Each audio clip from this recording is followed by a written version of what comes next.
Hello, I'm Ruby, and this is the Beautiful Podcast. Difficult placements in our birth charts are empty containers, vessels which once held diamonds. The truth of these aspects have been littered with shame, guilt, and the like. This is why the Beautiful Podcast seeks to uncover the mysteries and hidden jewels that have remained buried for far too long. Each aspect is a shining jewel in our apron that with some care can be seen and realized. I got the chance to look up your name.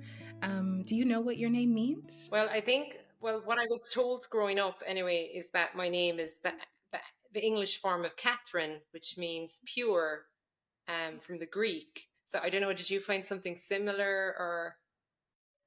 Yeah, pretty standard. Pure. But there were two other words that popped up. There was also clear. And what was the Mhm. other one? Chaste. Chaste. Pure, chaste, Oh, and clear. Uh, and clear interesting. really felt like, yeah. Okay, why do you say so? Um, because I always think like the most difficult aspect in my birth chart, well, I think it is the most difficult aspect is my Mercury square Pluto.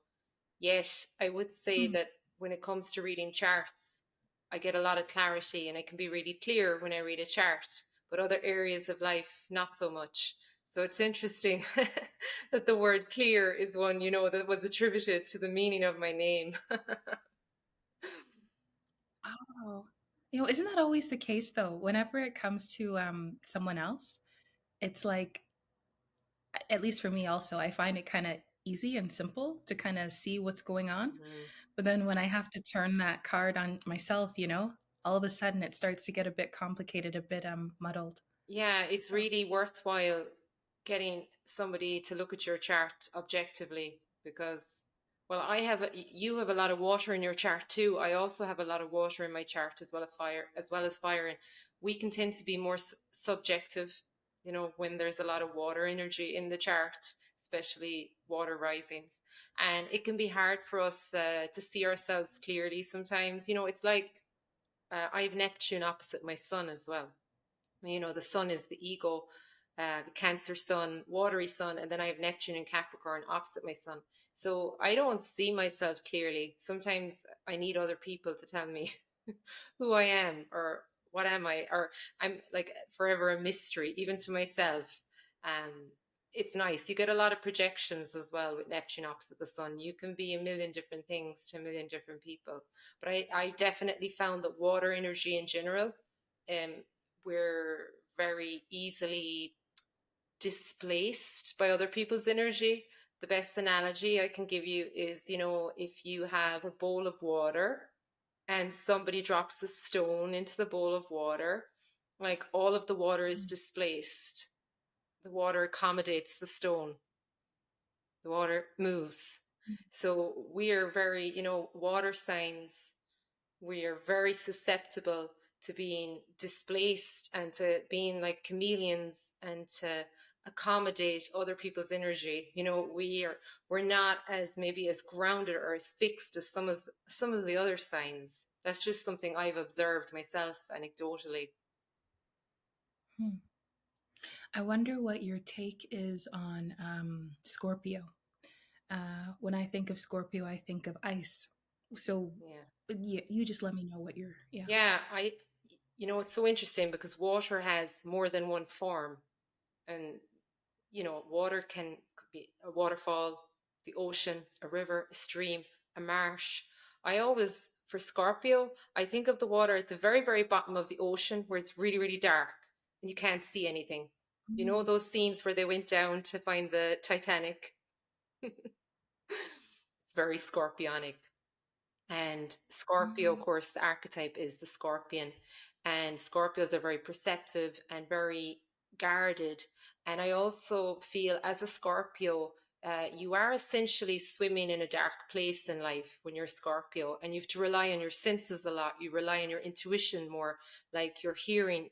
All of your other senses are heightened because you can't see clearly in dark water. So with Scorpio, they can definitely, there can be that icy maybe facade But when you go a bit Mm. deeper, I do think there's great tenderness there, great empathy, great depth of emotion. But there also is, like, the storms under the surface, that darkness. Scorpio energy is a bit more challenging to navigate for water signs, I think.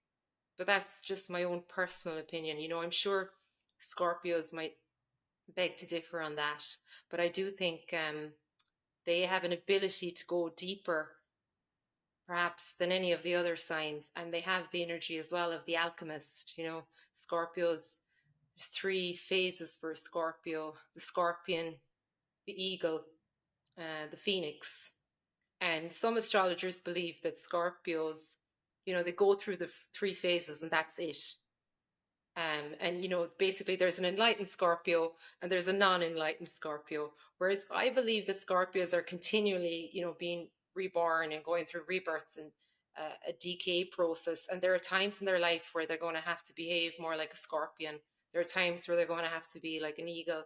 And there are also times where they'll be a phoenix and then they'll start all over again. Hmm. That's very beautiful. Um, I'm hoping that, well, honestly, it's okay. No disclaimers. As you were speaking, and then also even with the way you were moving your hands, yeah, very watery actually. It was very lovely. It was like these beautiful curves and undulations. That's my And Jupiter in Pisces. yeah, it's lovely. I mean, I appreciate it. Um, there was a moment where I closed my eyes and I saw I don't know. Well, I know that for I don't know that it's like a Celtic knot or anything, but it kind of reminded me of that. It looked kind of like, how does one it actually looked like the infinity sign, Hmm. but if you imagine it in a rope form Yes. and like those different parts are interconnecting. Yeah, almost like the figure of Um eight on its side, maybe something like that. yeah, Hmm. yeah. Yeah, I think that's a good Um analogy for Scorpio energy. okay, why? Because I don't understand. It just kind of it felt right, I guess intuitively, but I don't understand why that would be. So if you I could fill think in the dots. because for Scorpios, they are, well, traditionally they're ruled by Mars, and in modern astrology, they're ruled, more by Pluto. But I do feel it's worth kind of, talking about, both Mars and Pluto. I like blending modern and traditional astrology because I feel that, there's a lot to be gained from both. Um, so any planet that's ruled by Mars, Mars was the god of war. And if you're ruled by the god of war, you know, you can assume that you're going to be tested in fire at some point in your life, metaphorically. Because how does Mars make soldiers? Does he make them at home? No, he has to send his soldiers to war. This is how you learn resilience. This is how you become a warrior. How do you learn Scorpio energy? It's through navigating maybe, a little bit of conflict. With Aries, the conflict is usually a bit more in the outer world. And with Scorpios, it's more of an inner conflict. At least that's Mm, my own opinion. I always say Aries energy raised by the streets. They go out, they make mistakes, they're impulsive, they use their fire, they get burnt, they burn other people. And this is how Mars makes them resilient. Whereas Scorpio, there's a lot more internal psychological battles going on. And the same when we consider maybe Pluto ruling Scorpio energy, very deep, introspective, psychological things happening. And mm, to assume that, let's say, Scorpios are always, in the depths of maybe despair or conflict would be really negative. So the infinity symbol is nice because it's like they're on this constant journey of like death, decay, and rebirth, which would be very Plutonian. If we mm, consider Hades, and the god of the underworld and the eighth house and all things scorpionic, it's all about kind of that phoenix energy. They'll go through lots of transformations in their lifetime, Scorpios. And they'll also go through series of maybe like small mini crises, I would say, in their lives, and maybe bigger crises as well. But this is how they're actually learning their energy, because Scorpio is the sign that rules death. It is the sign that rules sex. It is the sign that rules, trauma and all those hidden things, that taboo things maybe that we don't like to talk about so much. Yeah, so I think that's maybe where the infinity symbol that your intuition Mm. was bringing to your mind, perhaps that ties in really lovely with the Scorpio energy, because it's a very kind of a hopeful, um like maybe less negative view of scorpionic energy, which can be challenging if you don't understand it. Mm. Um, okay, so yeah, this is right on the ball with the topic of discussion today. We're discussing Mercury in the eighth house. And of course, it's not like the eighth house is ruled by Scorpio or ruled by Mars or Pluto, but it definitely has themes that are very much in line with Scorpio, Mars, and Pluto. Mhm. Um, and it's funny. Uh, my mind wants to go in so many different directions, which is good because it means I'm really interested and engaged in the wonderful sharing that's taking place. But I'll choose one direction. Um, my mom, she really enjoys watching um, cops. It's like a new thing for her. Mhm. Bad boys, what you gonna do? Like that kind of show. And Mhm. I was just kind of watching her one day. I'm like, what are you doing? And my Virgo was a little judgmental, like, why are you rotting your brain with this, Um, but my mom's also quite an intuitive person. And I find that whenever I'm engaging with her, I always learn something. And so there was a feeling that I should go downstairs and I should watch, but I should try to watch as in the path I'm following, they call it being a detached observer. So, I'm a soul, point of light in the center of my forehead. And as I'm watching these people on screen, I'm seeing these little points of light in their foreheads, the cops and the people that they're chasing. Mhm. And as I'm watching, um, I'm noticing how I'm in a space of judgment. And so I'm focusing on the soul. I'm saying, okay, the soul's a point of light. I don't actually know who these people are, these souls are. They're acting in different ways because of their karmic history, their patterns. And so they've either ended up being cops or the ones that are being caught. Maybe in the next lifetime it'll be reversed. I don't know. So I'm just watching. And then I start to feel about how if their bodies had been removed, if it was just a bunch of points of light dancing on the screen, I wouldn't really know what was going on. You know what I mean? Mhm. And I wouldn't hear anything because they wouldn't have mouths to speak. I wouldn't see any physical expressions on their faces. Um, so I found that interesting. And then it got me thinking about Mercury in the eighth house and how it's such a kind of like a cops and robbers kind of vibe, um, or at least that's kind of the way I see it. I think of murder mystery. Mhm. I think of trying to solve a mystery. I think of reading between the lines and that sort of clarity that you already know is one of your specialties. And I think also a passion for you. 12th house is very isolated, surrender, death, but let that kind of spiritual death almost. But it's cool because the eighth house is also because of what you were sharing about the phoenix, Mhm. because the phoenix rises from the ashes and the knot and the infinity. But it feels like there's this sort of fire, this sort of passion to get to the depth, the truth in the eighth house. Um, okay, so that's the end of my ramble. But I'm going to attach a question to that. Mhm. Um, So, what are some of the blessings that come with having such a mysterious placement as this one, having Mercury in the eighth house? Okay. Well, Mercury in the eighth house, I think you've alluded to it already. And the whole time I was listening to your story, all I wanted to know was your mother's. zodiac sign? Oh, guess. Well, I couldn't tell just from that story alone, but I wonder, was she Pisces or something? Because she No, that's exactly it. is she. That's exactly Yeah, it. I do think Yeah. Pisces need to feed themselves with the arts, the creative, dramatic arts. Um, You know, they need to indulge in them. Because my mother is a Pisces and she loves watching dramas on TV. And I sometimes say to her, how can you sit there and mindlessly consume all of that? And she's just lost in that world.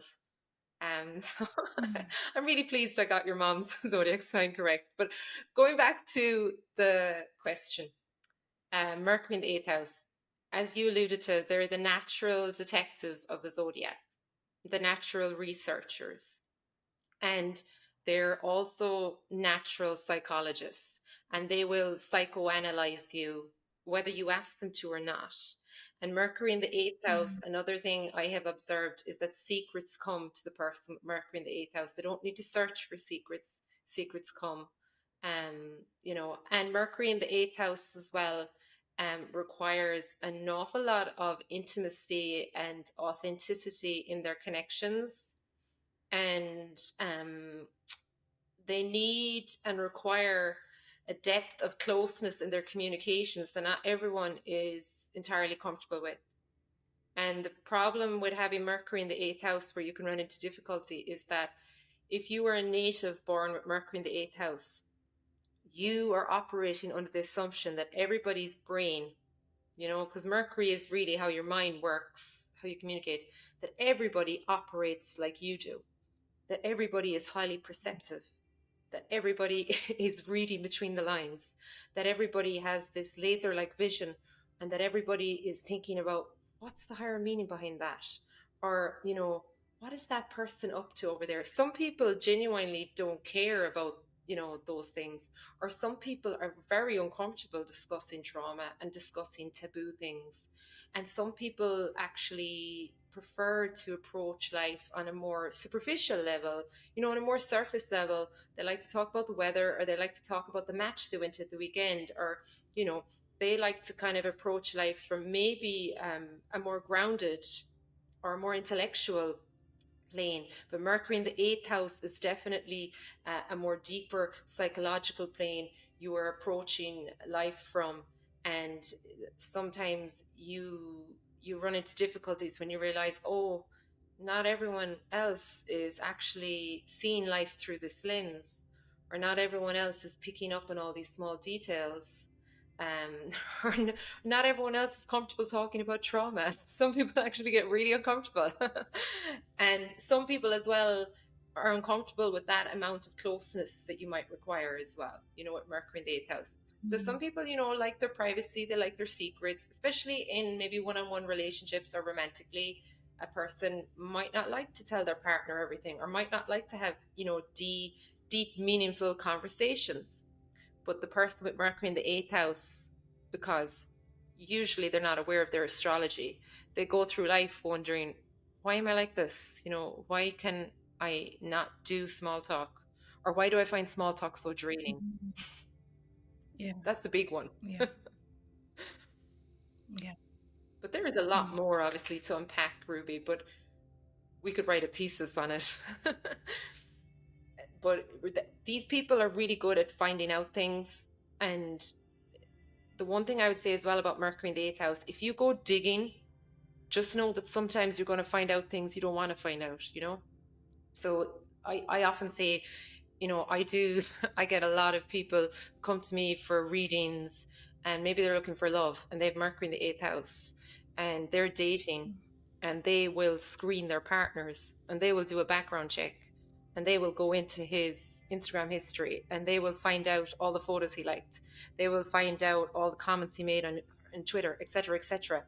And, not every person operates like a Mercury in the eighth house person, and sometimes you're going to find stuff that will upset you about a potential partner that you shouldn't really have been going into anyway. you know you should have maybe, like, you need to learn to respect other people's boundaries too with this Mercury in the eighth house, and you need to learn to channel your investigative skills towards meaningful work rather than onto people, because you can kind of, how can I put this? Yeah. You can cross people's boundaries with this one. Okay. Okay. Wow. Incisive. Um, as you were speaking, it felt like you were taking me on a tour of my own life circumstances, you know? Or the underworld. I could, yes, yes. I was like, oh, okay, yeah, yeah, very true. Which I appreciate. I didn't pay very much attention to this aspect. I didn't give it very much weight. I always lumped it in with my North Node in Chiron, and I'd kind of look at them as a whole, focus on the North Node, focus on Chiron. But for whatever reason, I never focused on Mercury is in the 8th house. What does that mean? Do you have a story that you can share about your own experience with having Mercury in the 8th? Maybe even a story from before you knew about astrology and you could come to understand what was going on, you know, in your mind, in your heart, in regards to this placement. Oh yeah. One thing I will like readily admit now as a Mercury in the 8th house person is that, you know, I did a lot of things in the dark, in secret. You know, for years I practiced astrology privately. You know, I didn't tell many people for a very long time, because astrology, well, I grew up in a very, you know, Roman Catholic family, and I have a very conventional day job, you know, as a primary school teacher, and you know, in a school with a Catholic ethos, I might add. And I, you know, astrology wasn't something that was open. Sorry not to cut you off, but I grew up Catholic as well. Oh yeah. I think it's different in Canada. I don't know if you guys still have nuns and stuff, but I don't know, Still have, Catholic excuse is me, what it still is. have. I don't know if you guys still have nuns, you know, because I know it's super like old. There would still be some nuns, yeah, for sure. And you know, there were people. You know, I have an uncle who is a priest as well, you know, and I wouldn't say that I wouldn't consider myself agnostic. I would still consider myself spiritual and that I believe in a higher power, but I've definitely, you know, expanded, you know, my philosophy and my belief in, you know, I wouldn't adhere to all of the dogmatism anymore. But I definitely did astrology in secret, you know, for many, many years. And I would tell some people about it. Some people were like, oh, that's so cool. But a lot of people, I didn't share it openly, which is quite typical, I learned, of people with Mercury in the 8th house. We do things in the dark, you know, we do things, we don't like other people to see us doing them. Like we're doing our little investigative work, we're learning things. And actually, we kind of, ironically, we do our best work in the dark. You know, we're not really meant to be seen, you know, to a certain point. So like I definitely would say, you know, people often say to me, oh, when did you find astrology? Like I just found it last year. And they're surprised to learn that I've been studying it myself for over a decade, but it took me a long time to actually go and take formal training. It took me a long time to put myself out there, because Mercury in the 8th house does not, that's a Mercury that doesn't like to be seen. You know, this is a dark house. But this house can definitely, when you've got your Mercury here, I was found that other people will come to me with their birth charts. Nobody who comes to you for a birth chart reading comes without problems, you know, or without some level of maybe trauma or even past life issues or some struggle. You know, I've yet to see a birth chart that didn't have something difficult in it. You know, I've never come across a birth chart and was like, oh, this birth chart is so easy.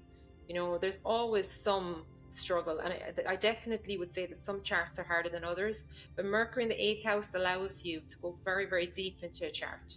And what I noticed when I started doing it professionally, clients, I would always ask for feedback, you know, even if it wasn't positive, I wanted to know. You know, I was like, give me your honest feedback because I want to get better at this. And a lot of them said to me, I've had my chart read before, but no one's ever read it as deeply as you. And I was like, okay, so Mercury in the 8th house can go deeper. So this is one of my strengths.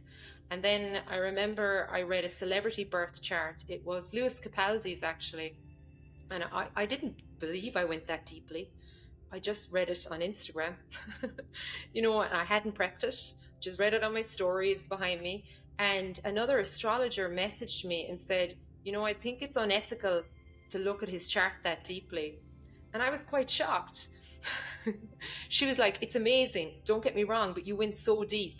Because I actually, there was, I guess, a lack of self-awareness. It's very hard for us to see ourselves, Mercury in the 8th house, until other people shine a light on your Mercury. And someone to say, by the way, you read charts deeper than other people. And is it ethical to read them that deeply? My reply was, look, his life is in the public domain. He is going through some stuff. I read his chart because my followers approached me to read it. But afterwards, that feedback, even though initially it did kind of upset me a bit, I went, there's something there in that feedback for me. There's a lesson in that I take for granted that I read charts the same as everyone else. Well, actually, no. If you have Mercury in the 8th house, you're going to go so deep, you might make other people uncomfortable. Even other astrologers, your contemporaries might be like, whoa, whoa, what's she doing? She's going way too deep, or she's going off script. And that was what I was doing. I was going off script. I was not just taking my basic astrology studies.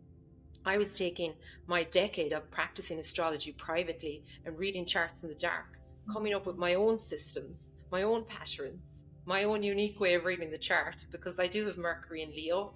So I was like showcasing, look, this is what I'm doing. And I was flipping between different house systems, degree theory, traditional astrology, modern astrology, asteroids, fixed stars, and going very, very deep in an almost invasive way into a man's chart who I had no permission to read. I didn't have any permission to read Lewis Capaldi's chart, but I was doing it for the purpose of teaching and sharing astrology because I'm so passionate about it. But I guess my point is that I'm kind of repeating now at this point, was that I lacked awareness about the depth with which I was reading charts until that astrologer kindly pointed it out to me, that I was going a bit deeper than maybe other astrologers were comfortable going.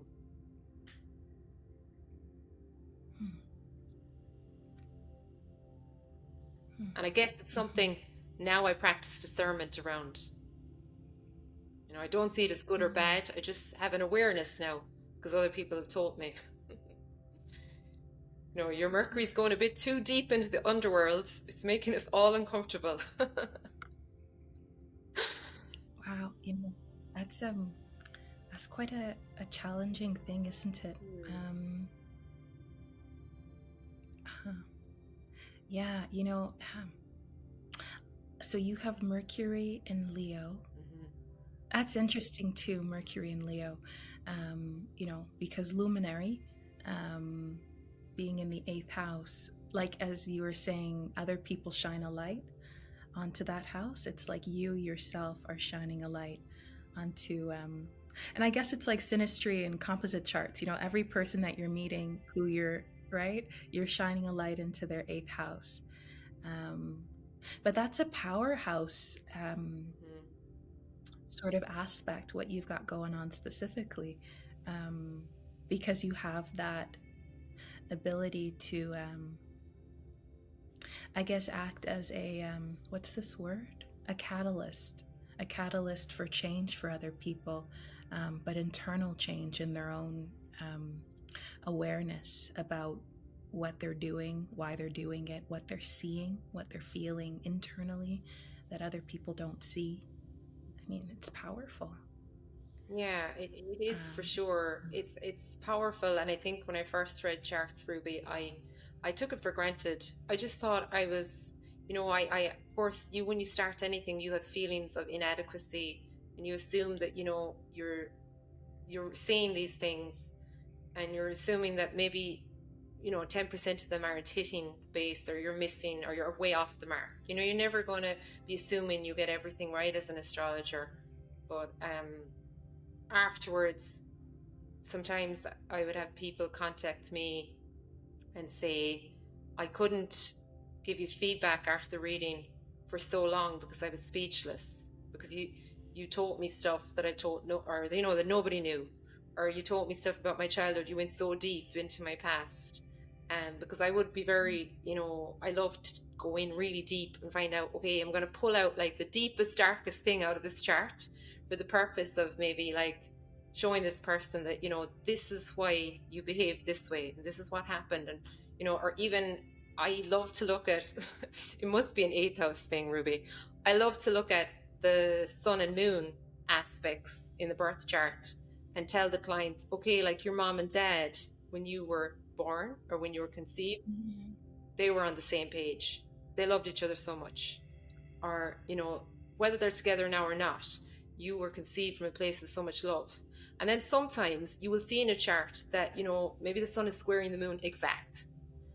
And you'll say, okay, when you were born, your mom and dad were not on the same page. They were going through something. They were going through something that wasn't easy. And it's no reflection of how much they loved you. But that struggle that they were going through is reflected in your birth chart. There's a struggle in you between who you are and how you feel, because the sun and moon are squaring and things like that. Because I myself, I have my sun and my moon in a square. My mom and dad were going through a lot of stress. They're still together when I was born, but that stress and that tension is still in me. And it's very emotional for people to revisit that, their ancestry, their lineage. And then they'll often do a bit of investigative work afterwards. Like I remember there was one girl I read for, she had Pluto opposite her moon. And I just said to her, what was the labor like for your mom? She was under so much pressure. What happened? I was really intrigued. I could see like a really difficult birth. And it transpired that they had to use the vacuum, and they had to pull her out. And it was quite traumatic for the mother. And she had Pluto opposite her moon exact. So her mom was under so much pressure. Birth was quite traumatic. But that trauma is in you then, for the rest of your life. That Pluto opposite your moon is a difficult aspect to have natally. It is your natal promise, and it's something that you're learning to integrate. This, how you were born, how you entered this world, when you took your first breath. I'm so obsessed, is the word I would use, with Mercury in the 8th house. I'm so obsessed with how that shapes the way you navigate the world. We can see so much in your chart. We can see your ancestors. We can see your parents. We can see so many things, so many qualities. If we go into the asteroids, we can see, how you were nurtured by your mom.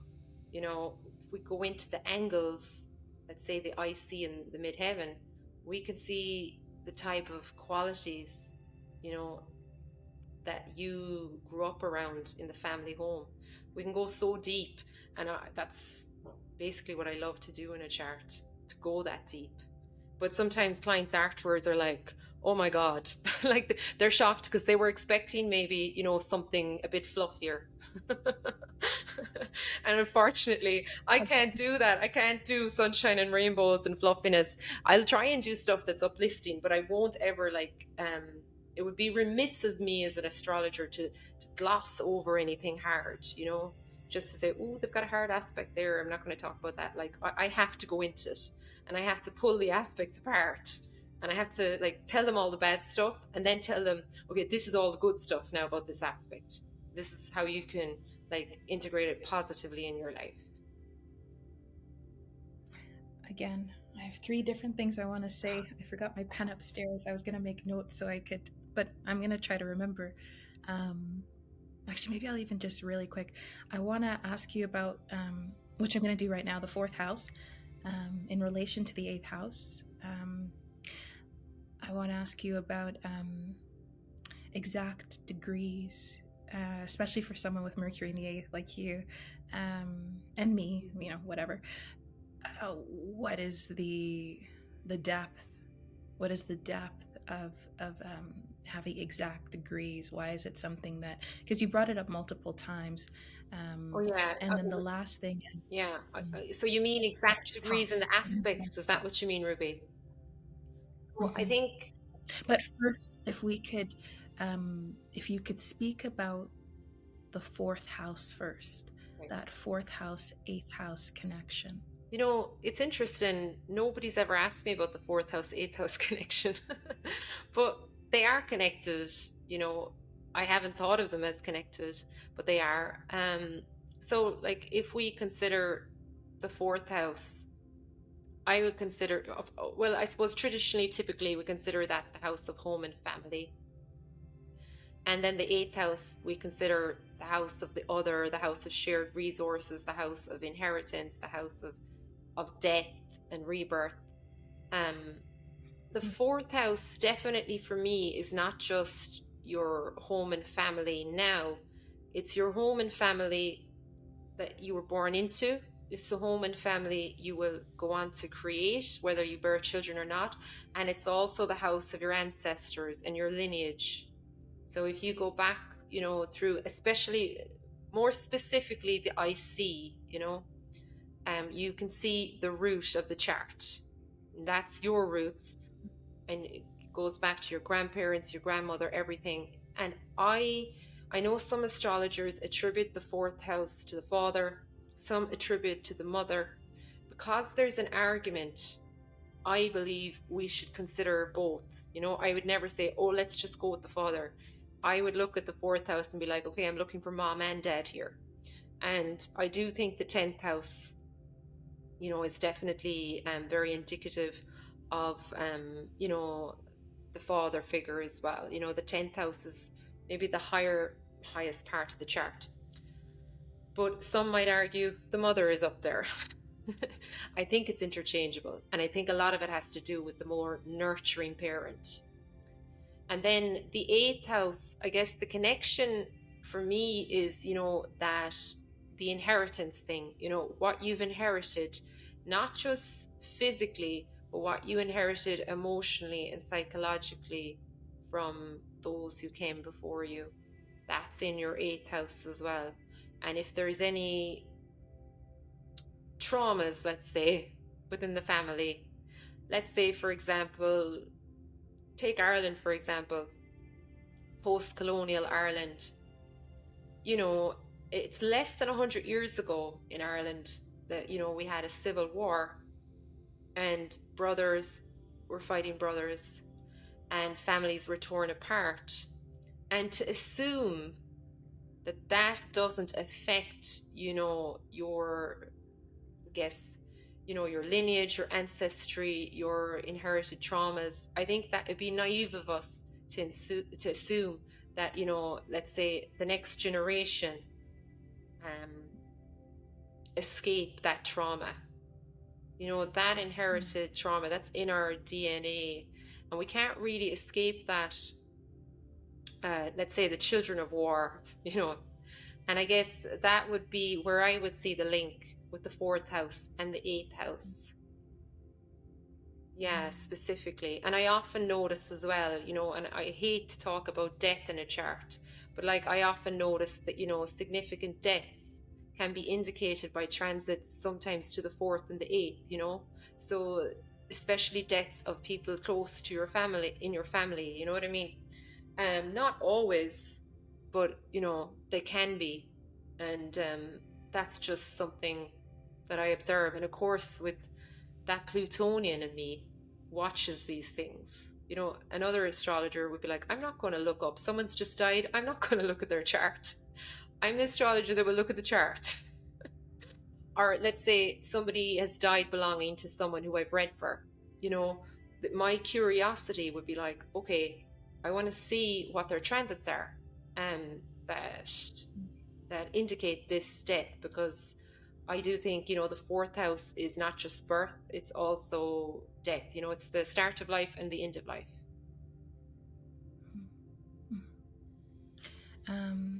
It really feels like you've turned this beautiful ability of having Mercury in the 8th with that Leo. It feels like you've turned it into this beautiful art.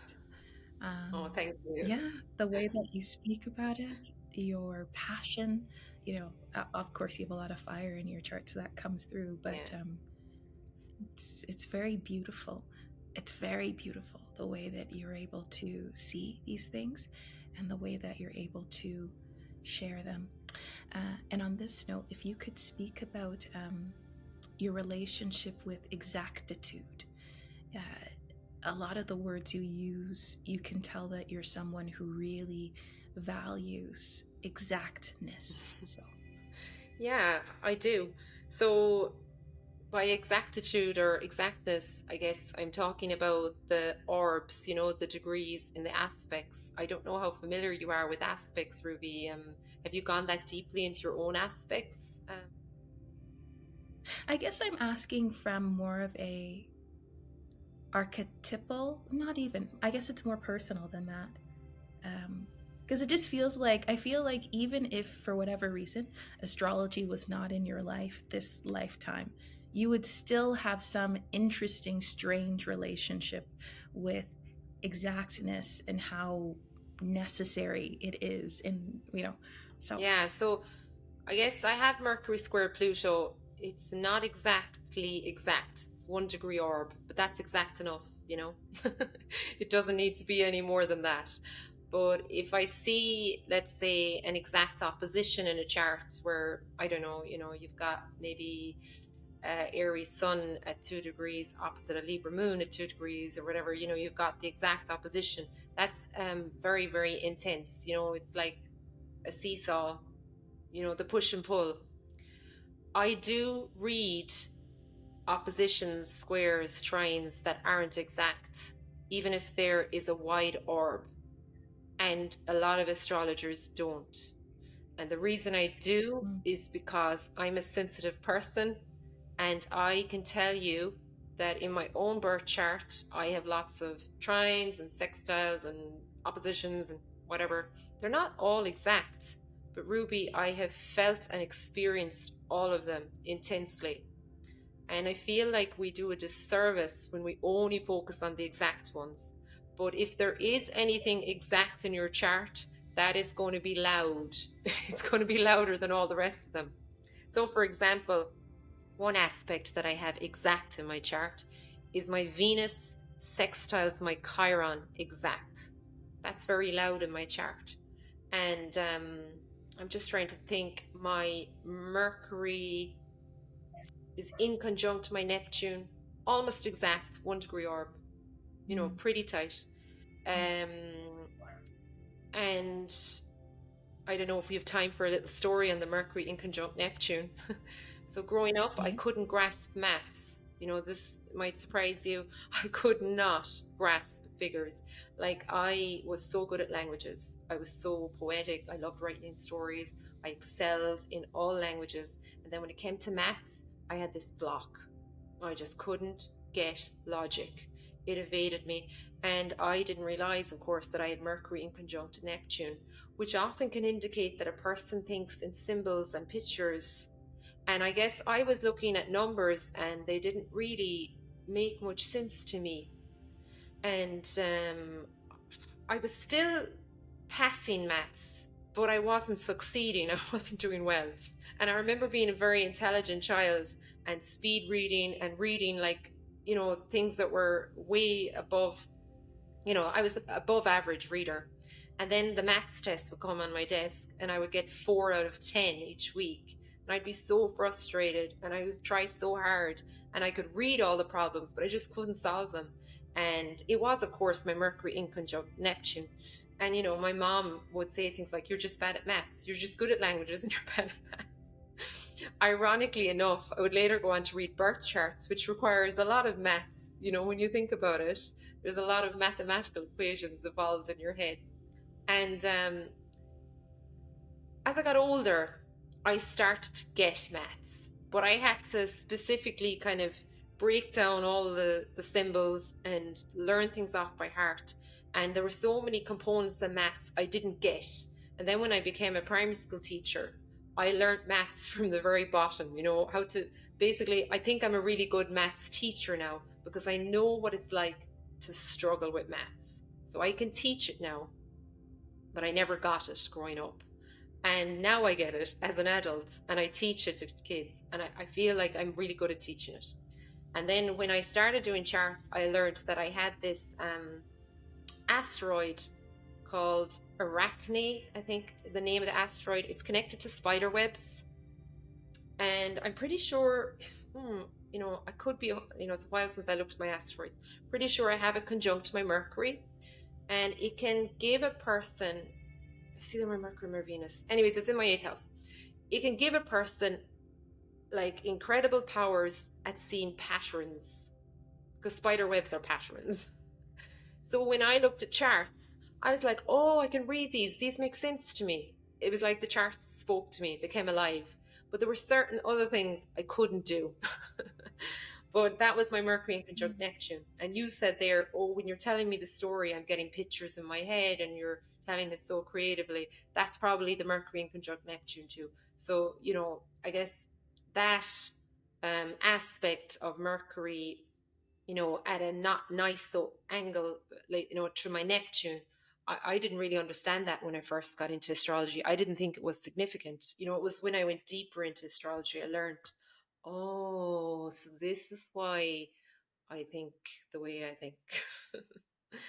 But the Arachne Patterns asteroid, I think that's why I'm so obsessed with patterns and exactitude, to answer your question. Oh, thank you. Um, and I appreciate you sharing that. I appreciate you sharing that story. Because I mean, it's something that I relate with my Chiron being in the eighth house and conjunct, what do you call it? And North, though, too, conjunct Mercury. But just recently, I just had this moment. It was actually during, I think it was the lunar eclipse that we had before the solar one. And I had this moment where, and I also learned quite well through media and movies. So my mom and I, we were watching this Hallmark Hall of Fame movie. They're incredible. Um, and I saw how I had issues with my own intelligence. So, I'm someone who growing up, it's weird. As a kid, I didn't get that I was smart. I didn't know that but I was always afraid of not being smart. So I very much overcompensated, I can see, right? Um, and I shared that with my sister, and she was completely shocked that I, because I thought that, not to say anyone is actually stupid, but that feeling of that word, the baggage of it, that's what I carried with me, and I thought that of myself. Even though in her eyes, she's like, no, but there was clear evidence to say that you're not that. Why would you think that about yourself? And I guess in relation to that beautiful way that you were sharing about the fourth and eighth house, I think I carried this sort of baggage ancestrally. I mean, even so, Nigerian background.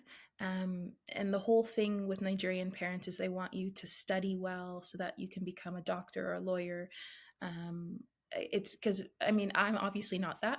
And it can become a really big point of shame for families when the child doesn't do that, especially when they immigrate. So they have certain opportunities, right, to become that a lot more easily than in Nigeria or many other places in the world.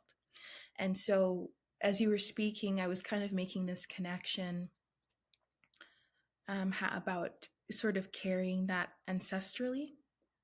But, you know, how it's wrapped up in this story of the body, Nigerian body, colonialism, like what you were saying with Ireland.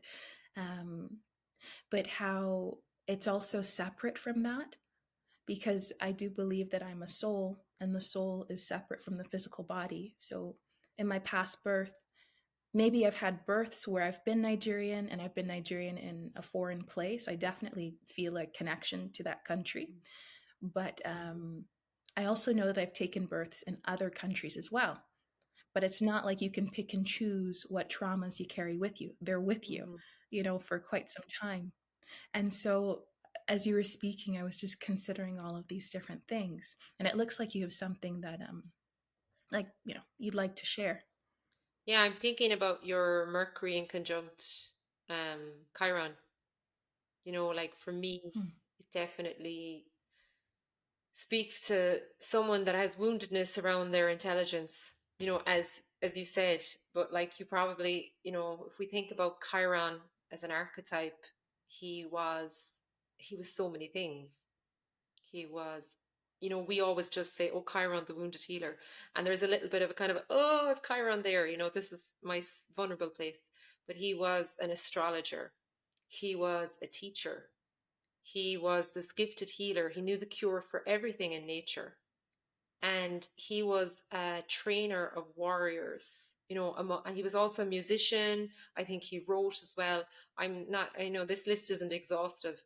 So Chiron was exceptionally talented, but he also was the half man, half centaur, the rejected, let's say, by his own parents.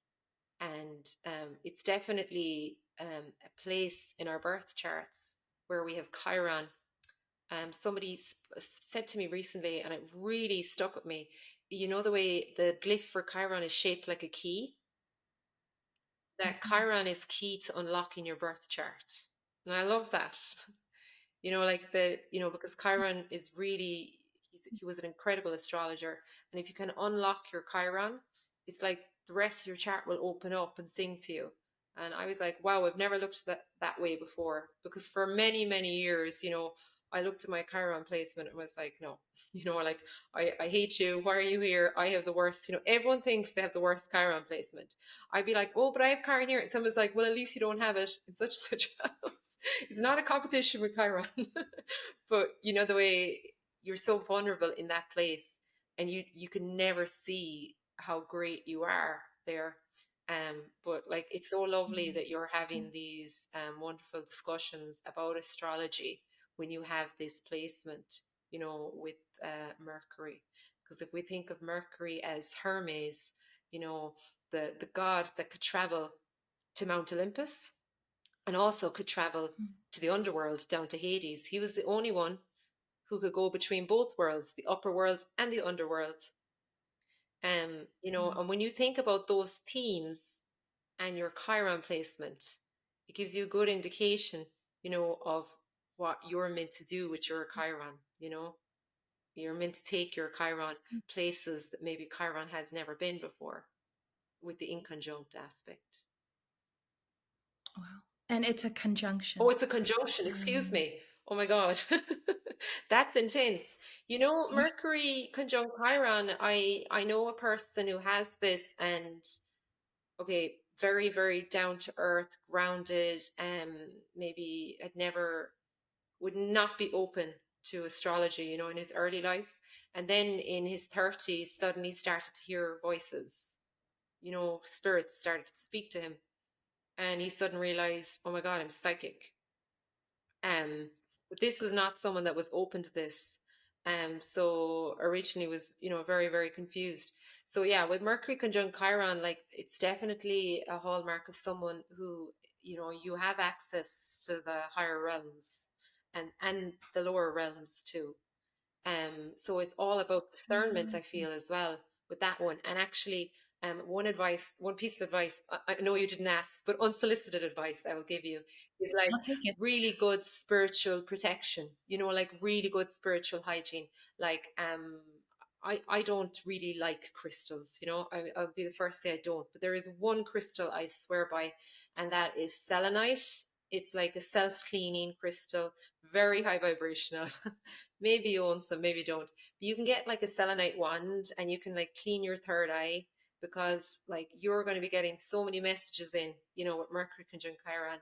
And Mm. the thing is, with Mercury, they're not all like, because Mercury goes to Hades, down to Hades as well, and goes to the upper worlds, to Mount Olympus, to Zeus. They're not all savory types, they're not all positive, some of the messages, and they're not all high vibrational. So like, it's about learning discernment, that those voices, even though like you'll get messages and downloads, you will have to be really discerning about maybe which ones you pay attention to and who you invite in as well, because you're incredibly open with this one to like um all of those beautiful downloads, but it can be overwhelming as well, I'm sure. You can probably attest to that. I'm so, so happy that you opened your mouth and you spoke because you've helped me so much. In those, if just another piece of the puzzle. It's like, and it's like funny what you were saying about selenite. When I so meditation, took the meditation course, free meditation course, Amazing. lasted like 69 weeks. Oh my goodness, super long, but really good. And towards the end of that, I walked into a sort of new agey kind of shop. Mhm. I'm not into crystals either, but they had this one beautiful ring, and it turned out that the ring was made of selenite. And so, right? And so I picked it up, and for a long time I wore that ring. Before wearing that ring and after wearing the ring, I felt spiritually protected.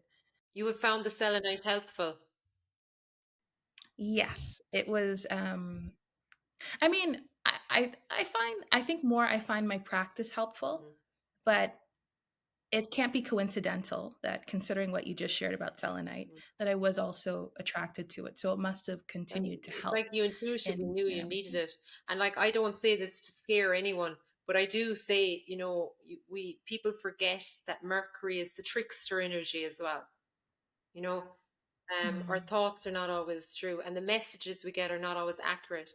And I always say, with Mercury, there can be like high vibe messages and low vibe messages, and there can be like really lovely entities, and there can be not so lovely entities, and it's our job to clear ourselves, because like when I started astrology, I was naive in the sense that I thought I was reading charts, and then I slowly mm, realized, oh no, actually I'm looking into people's souls, and afterwards I have to mm, clear their energy from me, because I was getting really tired. And then I realized, oh, I've got like 14 people attached to me because I've read their birth charts. And, sometimes, you know, um, I would read charts and I would have experiences like a pain in my chest, because I'd be discussing something mm, painful that happened in their life. And then I would suddenly start to get pain in my chest. And I would start to feel some of their mm, feelings in me. And other times I'd be reading charts and I'd feel like telling the person, oh, I feel like your ancestors really want to talk to you, or something like that. And I'd be saying, why am I going off script? Why am I saying this? Is this me talking? Am I a channel? And, I don't market myself as a channel or a medium. But unfortunately, and even my astrology teacher, we have discussed this at length. He read charts as well, thinking that this is technical work, this is just a chart. But no, he started to get really drained, and that's when you realize, oh, it's energetic work. We like to think it's yeah, technical work because it's highly respected work and it's very technical. But unfortunately, maybe it's a Mercury in the eighth house thing or a scorpionic thing. Some of us are going to get very drained from reading birth charts because it's quite sacred work. And some of us yeah, are going to get some people saying hello from the other side when you go into some charts, especially if you're reading a chart for someone and somebody close to them maybe has passed, or you're reading a chart for someone and they've been through some really significant trauma. Sometimes you're going to feel that or get like an intuition around it, and afterwards you don't just close your computer and go to bed and forget about that person. You're still thinking about the birth chart, you're still getting downloads. And I had to develop a spiritual practice around cleaning myself after a chart yeah. and being like, okay. And then I also had to cut back the number of charts I did because I started to get pain here.